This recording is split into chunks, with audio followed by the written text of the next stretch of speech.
Nah, jadi baraya tahun menggeus balik di musola teh nya. Jadi jeung bagian jeung budak eta mah. Ya saya jeung budak tuh. Jeung Dede Aisyah. Dede Aisyah Putri Nur Fadilah. Jadi lamun ieu budak lamun geus dibere HP, ningali HP geus antang. Tuh kali weh karena HP mah geus hayang nyabak ya pokona. Geus hayang TikTokan budak eta mah asli baraya. Teuing riweuh jadina teh.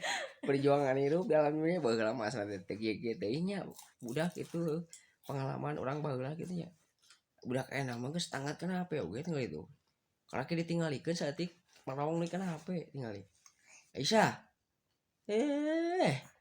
Tingali sayang nyekel kana HP ge tingali. Sayang nyabak. Nah, ieu Aisyah teh nya. Jadinya gitulah cagela baraya lah. Itu rek yasinan heula teh di tetangga. Aduh, erah euy.